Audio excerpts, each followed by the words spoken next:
buenos días. Mi nombre es Ricardo García Castro. Vamos a comentar sobre el tema de paradigmas de programación. Todo esto es como una materia de tópicos avanzados de programación del doctorado de tecnologías de información. Bien, comenzamos.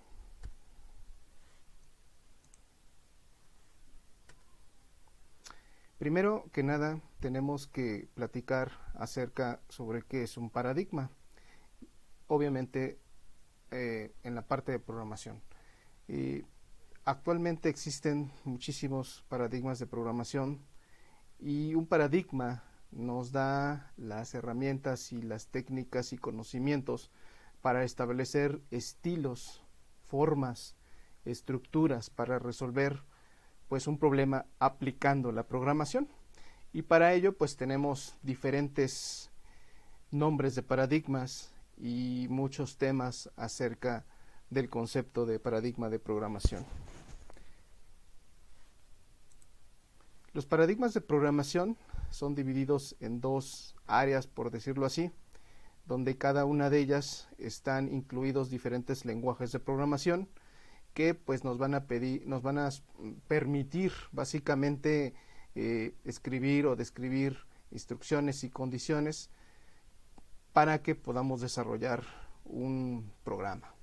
Existen dos áreas, la parte imperativa, que tiene que ver con los lenguajes que nos permiten el qué queremos y cómo lo queremos. Y está la parte declarativa, que nos menciona qué queremos, pero no cómo lo queremos. Y podríamos decir algún ejemplo como Java, como PHP, están dentro de la parte imperativa, que nos van a permitir obviamente generar variables para llegar a un resultado. Y del otro lado, en la declarativa, tenemos a Scala, Haskell, Erlang, Elixir, entre otros más.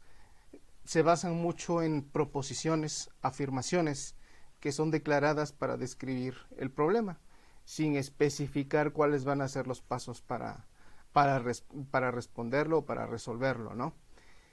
En este caso, pues los datos que se generan, pues se dice que son inmutables. Entonces tenemos dos áreas de paradigmas de programación, la parte imperativa y la parte declarativa, como ustedes lo pueden notar en esta lámina. Continuamos. Los paradigmas de programación, ¿cuáles son y qué hacen cada uno de ellos? Es lo que vamos a tratar en esta presentación. Bueno, pues al inicio nosotros hemos, sobre todo las personas o los desarrolladores que tenemos ciertos años en este ámbito, pues toda nuestra programación era modular o procedimental, estructurado. Y todos esos programas pues están del lado imperativo. Ahora, del lado declarativo tenemos paradigmas como el paradigma funcional, el paradigma lógico, el paradigma reactivo. Por otro lado también están los orientados a objetos, los orientados a eventos, una programación genérica y la programación concurrente. Todos estos paradigmas están relacionados con la programación que comúnmente generalmente nosotros utilizamos, ¿no? Básicamente están relacionados con datos, con información que se quieren procesar para desarrollar un software, ya sea de la forma imperativa o de la forma, la parte declarativa, ¿no? Pero va a depender mucho del desarrollador. Bien, entonces vamos a dar un pequeño viaje acerca de las características más importantes de cada paradigma y vamos a centrarnos mucho en qué lenguajes de programación manejan, cuáles son las características que tienen y algunas situaciones especiales de cada uno de ellos. Bien, como primer punto, y no llevando un orden por decirlo así, nosotros ya sabemos que es la parte imperativa y la parte declarativa. Tenemos al paradigma orientado a objetos. Bueno, este paradigma orientado a objetos se desarrolló a finales de los años 90, finales de los 90, mediados también de los 90. Bueno, y la programación orientada a objetos contiene dos áreas importantes: las partes básicas o los mecanismos básicos, como son qué es un objeto, los mensajes, los métodos y las clases. Cada uno de ellos nos va a permitir, obviamente, construir nuestra estructura de nuestros programas mediante sintaxis básica, obviamente para generar la arquitectura de un objeto. Entonces, todo lo que se quiere desarrollar va a ser un objeto. Ese objeto y una clase, ¿sí?, van a tener características que van a ser sus variables, ¿sí?, van a tener funciones o actividades que van a ser sus métodos, y van a ver esas variables que se van a poder enviar entre cada uno de ellos, y van a ser los mensajes que vamos a aportar entre cada una de las clases o entre cada uno de los métodos. ¿Qué características tiene? Bueno, la abstracción de código, el encapsulamiento, la herencia, el polimorfismo. Cada una de estas características pues permite, primero, la abstracción es muy importante para cualquier paradigma, ¿no?, de la realidad, traernos datos o información que nos van a permitir mostrar el mundo real y pasarlo a un lenguaje de programación. Encapsulamiento, esos programas o estos códigos que están escritos deben estar de alguna forma encerrados en ciertas características que se puedan compartir. La herencia, lo mismo pasa como una herencia tal cual nosotros utilizamos en la vida real, ¿no? Hay una clase padre, una clase hijo, donde todos sus métodos y variables se pueden heredar a la clase hija, y con ello podemos hacer una generación de actividades con respecto a la solución del problema. Bueno, entonces básicamente estos son los componentes generales y más importantes de la programación orientada a objetos. ¿Y cuáles son las ventajas que tenemos para programar con orientación a objetos? Bueno, pues fomenta la reutilización y extensión del código. Obviamente, como lo hemos visto, la herencia, el polimorfismo, la abstracción y todo esto, pues son reutilizar código que se tiene para no ir generando el mismo código y acrecentar el sistema, ¿no? Permite crear sistemas complejos. Bueno, eso va a depender mucho de la vida del programador. Relacionarlo al sistema, al mundo real. Como les digo, la parte de abstracción de datos es muy importante, un pilar importante de la orientación a objetos. Del mundo real, ¿qué voy a llevar a la programación? Facilita la creación de programas visuales, y obviamente con las características que tenemos de los lenguajes que están en la orientación a objetos, también se pueden combinar con otros paradigmas que nos van a permitir hacer más fácil la construcción. ¿Cuál construcción? Obviamente de prototipos. Agiliza el desarrollo de software, el trabajo en equipo, porque se pueden heredar, se pueden asignar diferentes clases y métodos a diferentes segmentos de programadores, de instancias, de código que nos van a permitir generar un conocimiento y generar y resolver el problema. Y por obvias razones, pues darle mantenimiento al software, puesto que vamos a saber dónde está cada cosa para poderlo resolver o modificar. Algunos lenguajes más populares o más comunes que tenemos, bueno, son algunos de ellos. Por ejemplo, está Java, ActionScript, Perl, PHP, Ajax, Python, Clarion, Ruby, etc. Son los programas más comunes, ¿sí?, con orientación a objetos, y que nos van a permitir, obviamente, pues tener todas esas características que vimos al inicio. Continuamos. El siguiente paradigma de programación le llamamos paradigma de programación concurrente. Bueno, antes que nada vamos a ver un ejemplo de qué es concurrencia. Ustedes pueden ver una línea de tiempo donde hay 3 procesos. Los procesos se están ejecutando al mismo tiempo. ¿Eso qué quiere decir? Que va a existir una concurrencia de esos procesos, en el sentido que cada uno de ellos está ocupando el mismo tiempo para poderse ejecutar. Entonces este paradigma pues es muy útil, sobre todo para entender y obviamente diferenciar lo que es la programación paralela, que en su momento va a diferir en cuanto a la parte concurrente. La programación concurrente tiene ciertas características. Por ejemplo, la ejecución siempre es periódica, obviamente por los procesos que deben ser en tiempo real. La manipulación del código pues no es compleja, pero sí permite generar varios asuntos ahí importantes en cuanto a la misma codificación. Se ejecutan en redes LAN y redes vamos a decirle mundiales, donde pues tiene que ver mucho también la capacidad de hardware que vamos a tener puesto que la mayoría de nuestros procesos que se van a crear y sobre todo que vamos a manejar con el lenguaje de programación, pues tienen que interactuar con cada uno del hardware que está disponible en su momento, ¿no? Obviamente se ejecutan procesos, ¿sí? Debe de haber una administración de esos procesos, debe de haber un temporizador, un control de flujo que diga qué proceso se tiene que ejecutar en qué sentido. La ejecución, como ya le habíamos dicho, debe ser periódica. Algo muy importante en la programación concurrente es el uso de hilos. Un hilo genera un proceso y ese proceso se atiende mediante un tiempo y da espera a que se ejecute otro proceso, pero eso pasa de manera visual, por decirlo así. Si de manera en segundo plano cada hilo se está ejecutando de alguna forma para atender el proceso que se va necesitando. Bueno, algunas ventajas son los sistemas de control para los sistemas en tiempo real, sobre todo para las tecnologías web, ¿sí? Ahorita todo mundo quiere hacer todas las operaciones bancarias, turísticas y de comercio a través de una plataforma web. Entonces, existen muchas peticiones concurrentemente, entonces va muy apegado a la parte de tecnologías web. Aplicaciones basadas en Vue, básicamente el usuario puede hacer varias peticiones también a la interfaz gráfica, en este caso por ejemplo a un navegador donde vamos a tener siempre esas características de estar siempre dándole clic a un botón, dándole función a una actividad que puede ser una ventana, un control, una lista, etcétera, ¿no? La simulación, muchos programas como por ejemplo Packet Tracer, Simula, el mismo Simula, permiten que varios procesos se ejecuten al mismo tiempo. ¿Por qué? Porque obviamente se está dando procesos industriales que a lo mejor se necesitan atender en un mismo momento. Entonces, es muy importante este lenguaje para esa parte. Y bueno, una característica que yo veo mucho en la parte concurrente son el manejo, los gestores de bases de datos.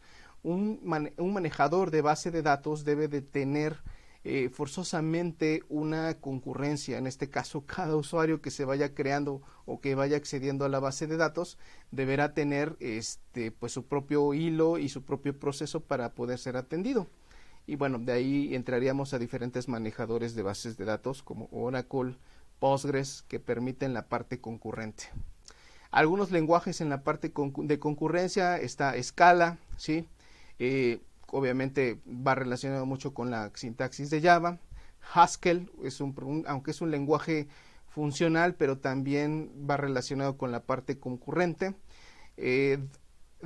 Así se conoce. ROS, Erlang y que nos permite hacer los servicios de Azure para la programación en la nube, ¿no? En algunos términos por ahí los invito a que leamos un poquito sobre Erlang.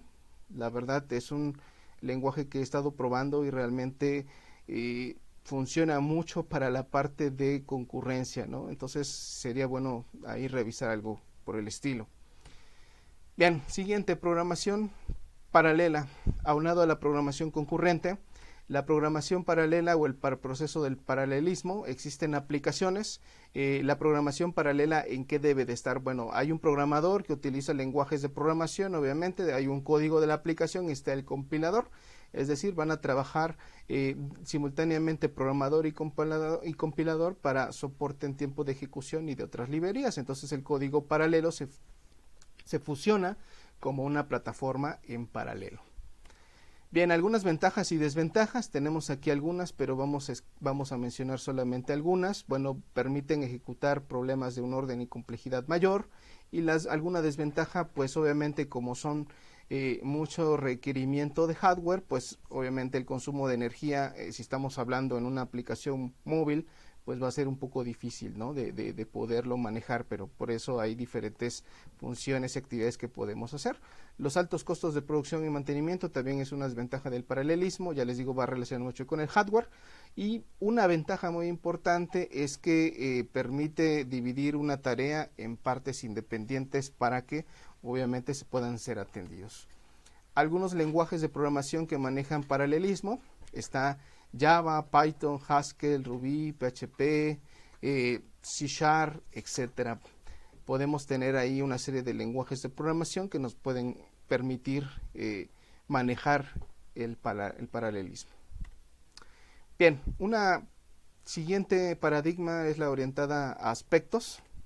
Bueno, ¿qué es la orientación orientada a aspectos o POA, como comúnmente le llamamos? Son básicamente acciones transversales de nuestros programas, es decir, como módulos separados que les llaman aspectos, ¿sí? Para lograr una correcta separación de esas responsabilidades. Entonces, cada aspecto o cada obligación transversal, como lo llaman aquí, se repite en varias partes en un programa, independientemente si las secciones en las que aparece tiene una relación directa.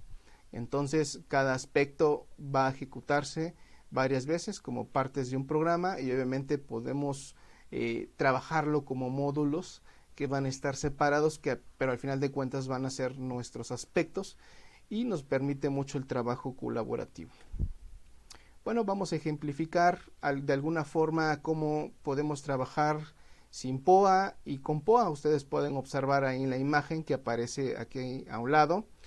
Tenemos nuestro código fuente y tenemos diferentes acciones o funciones que se están desarrollando, como por ejemplo actualizar la pantalla, respaldos, verificar estabilidad. Entonces esas son obligaciones transversales y se dan cuenta, entre todas ellas se están interactuando, entre todas ellas hay métodos, funciones que están siendo, vamos a decirle, ocupadas al mismo tiempo y quizá hasta repetidas, ¿no? Entonces, ¿cómo podemos generar como que un buen funcionamiento de nuestra programación aplicando nuestro código fuente? Ahora vamos a verlo de este lado, ¿no? Nuestros módulos o nuestros aspectos van a ser actualizar la pantalla, los respaldos y verificar la estabilidad, y cada uno de ellos están organizados en nuestro código fuente, pero van directamente a cada aspecto para que podamos trabajar correctamente.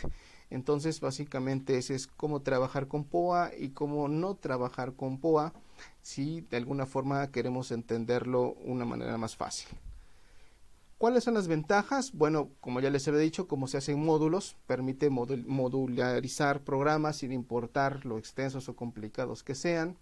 El código fuente de alguna forma son más limpios en el sentido de que pues el código está más organizado. Por lo tanto, el agilizar un proceso en la creación de programas obviamente permite una generación que pueda ser distribuido de alguna forma, y bueno, como ya lo sabemos, pueden mezclarse con cualquier otro paradigma de programación. Bien, estos son algunos de los lenguajes que podemos ocupar para esta parte. Por ejemplo, AspectJ es una extensión de Eclipse para Java. Aspect es un módulo para Perl. Aspect C# para C++. Spring para Java. AspectLeak para Python. AspectGo para Golang. Entonces, estos son algunos lenguajes que los invito a que los podamos ocupar. Y he utilizado de una manera personal un poquito de Spring para Java. Ahorita estamos trabajando un poquito, entendiendo un poquito más lo de AspectLeak para Python, pero yo creo que en esos recae muchas de las funciones. También JavaScript con AspectJ, bueno, es Aspect JavaScript, en este momento está tomando una fuerza importante. No lo puse en esta lista, pero sería importante que lo pudieran ustedes nombrar o visitar para ver qué características tiene. Bien, paradigma de programación funcional. Bien, entonces la programación funcional, vean el ejemplo que tengo aquí. Cómo programamos de la manera tradicional: se declaran variables, se hace un ciclo, se hacen decisiones. En la parte funcional, como ustedes lo ven, se hacen funciones donde un alumno, en este caso estamos hablando de alumnos, algún alumno, ¿sí?, puede ser accedido por un nombre. En este caso se está haciendo una comparación, en este caso por el nombre Cosme. Y si se dan cuenta, ¿qué vemos aquí? Primero que nada, obviamente cada operación o cada actividad se convierte en una función. Por lo tanto, nuestro código queda mucho más reducido y es más fácil el entendimiento y la programación. La programación funcional es un paradigma en el que los programas se construyen aplicando y componiendo funciones. La mayoría de los lenguajes de programación hemos ocupado funciones y que nos permiten esta situación. Bien, para entender mucho mejor la programación funcional, pues tenemos que resolver la pregunta ¿qué?, mientras que la programación imperativa responde a la pregunta ¿cómo? ¿no? Entonces, la programación funcional es ¿qué se va a hacer? ¿Qué vamos a hacer? Y la programación imperativa es la pregunta ¿cómo?, ¿no? Entonces, al responder la pregunta del qué, nos enfocamos al resultado y no al procedimiento. Entonces, nosotros al utilizar funciones, pues nos va a permitir dar un mejor nivel de abstracción a nuestros programas, y que obviamente la programación va a ser independiente del contexto en el que lo estemos utilizando. Entonces, yo le recomiendo esta parte igual de una programación funcional, para que podamos optar por otras formas de desarrollo, ¿no? Igual cuál va a ser el problema que se quiere desarrollar. En este caso, pueden tener aquí un ejemplo donde tenemos dos entradas, X y Y. Una función se convierte en la misma entrada para X y Y. Entonces, básicamente podemos reutilizar código, pues que las funciones, como ya sabemos, retornan siempre valores en toda la ejecución de un mismo programa. Algunos lenguajes funcionales, de alguna forma con paradigma, con orientación al paradigma funcional, está Haskell, Elm, C#, Java, Erlang, Kotlin, Ruby. Desde mi punto particular, yo lo he trabajado con Kotlin. La verdad, me ha facilitado mucho la tarea en el desarrollo de aplicaciones móviles con Android, a diferencia de Java, porque el código, como lo voy a regresar aquí en esta presentación, declaramos funciones que nos permiten reducir mucho más el código. Entonces, en Android Studio, utilizando Kotlin, nuestra programación se vuelve un poquito más fácil. ¿Por qué? Porque estamos trabajando funciones, ya no una programación estructurada tal cual como lo maneja Java, ¿no? Aunque podemos incluir objetos y todo lo demás, pero aquí es donde está la pertinencia que yo les decía de que podemos combinar diferentes paradigmas de programación. Paradigma de programación lógica, bueno, básicamente la lógica tiene que ver que nos vamos a confundirle con una lógica computacional, con una lógica de algoritmos, una lógica de programación. La programación lógica básicamente es un modelado de programas. Se utiliza, obviamente, la programación lógica va a estar muy fundamentado en proposiciones y hacer motores de inferencia o como bases de datos que en base a la proposición se van a consultar con el motor de inferencia que nos va a permitir generar ese resultado. Por ejemplo, ustedes tenemos acá cuáles son los elementos de una programación lógica. Por ejemplo, tenemos algunos hechos, por ejemplo, un animal es un perro, un animal es un gato, y las reglas, por ejemplo, cualquier vegetal puede ser un árbol o cualquier vegetal puede ser una flor. Ahí estamos cumpliendo con hechos, reglas, y la invocación, es decir, cómo vamos a estar llamando. Entonces vean cómo nos va a estar contestando, si es verdadero, si es falso. Estamos infiriendo con el motor de inferencia, cómo se va generando el programa lógico que vamos a ir generando. Yo les podía comentar y la experiencia que tengo con Prolog. Prolog, sobre todo utilicen SWI Prolog, es una interfaz muy agradable y muy importante para trabajar con Prolog. Yo lo he ligado con NetBeans para hacer mis interfaces gráficas con NetBeans o con Java, y hago un enlace con Prolog, ¿sí?, de alguna forma, para poder tener la parte gráfica y la parte lógica. Entonces vean que ahí estoy combinando tres paradigmas: programación lógica, programación orientada a objetos y programación orientada a eventos, que más adelante lo mencionaremos. Entonces este es un ejemplo de la programación con Prolog. Algunos lenguajes más comunes, está Prolog y Lisp. Les digo, yo tengo experiencia con Prolog y creo que pues podrían ustedes practicar en esa situación. Con respecto a la programación reactiva, bueno, ¿qué es la programación reactiva? Pues consiste en analizar flujos de datos asíncronos o streamings y reaccionar a sus cambios, ¿no? Por ejemplo, básicamente, un ejemplo, se suscribe a un observable y es capaz de reaccionar cuando los datos cambian. Es decir, estamos esperando a que el dato cambie su actividad o su estado, y nosotros podemos hacer esa observación y generar un resultado o una operación diferente. Existen operadores y bueno, entonces, ¿cuáles serían algunas aplicaciones? Ejemplo, con esta técnica, Netflix puede observar tu velocidad de conexión y cambiar la calidad del video cuando tú estás accediendo a una película. Entonces, es de alguna forma como se aplica la programación reactiva. Algún lenguaje que podemos ocupar es, por ejemplo, RxJS.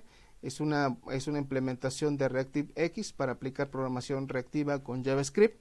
En lo particular creo que es muy importante, algunas empresas que lo generan, y como ya les he dicho, hay un método, hay una función que está observando y hay operadores que lo están generando también para realizarlo.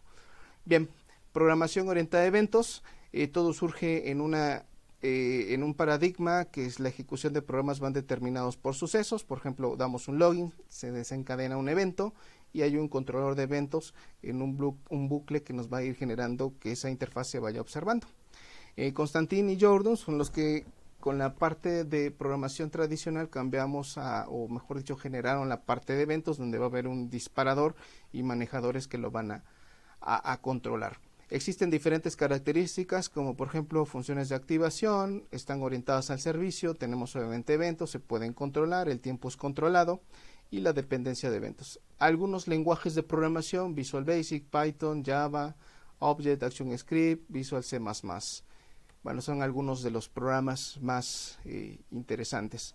Recomendaciones, yo creo que va a depender mucho del programador, desarrollador, qué tanta habilidad pueda tener en el manejo de paradigmas de programación. Yo recomiendo que no nos casemos solamente con uno, si el lenguaje lo maneja, busquemos otras alternativas. También recomiendo mucho que nos centremos en los patrones de diseño. Si nosotros entendemos paradigmas de programación y entendemos patrones de diseño, nuestros estilos y nuestra estructura del software va a tener mucho mayor calidad del software, aunque esa palabra es un poco difícil de medir, pero yo creo que vamos a tener programación, vamos a decirlo, bien hecha y basado en técnicas y estilos correctos y en diseño correcto para lograr buenos objetivos.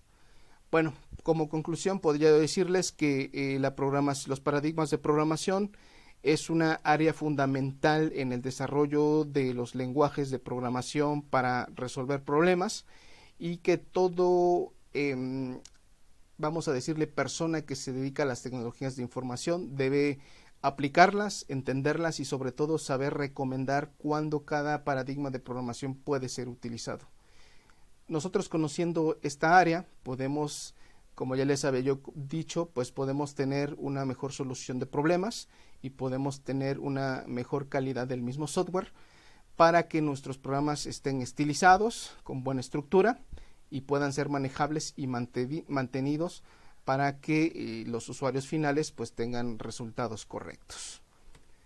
Muy bien, entonces con esto damos por terminado este tema de paradigmas de programación. Les agradezco su tiempo y su atención. Soy el maestro Ricardo García Castro y el tema fue paradigmas de programación. Cualquier situación estoy para servirles y bueno, pueden contactarme a través del correo de ricardo.garcia.castro@gmail.com. Ahí estoy para servirles y bueno, soy desarrollador Android con habilidades obviamente con paradigmas de programación, patrones de diseño y bueno, cualquier situación ahí estoy para comentarles. Muchas gracias, que todos estén bien.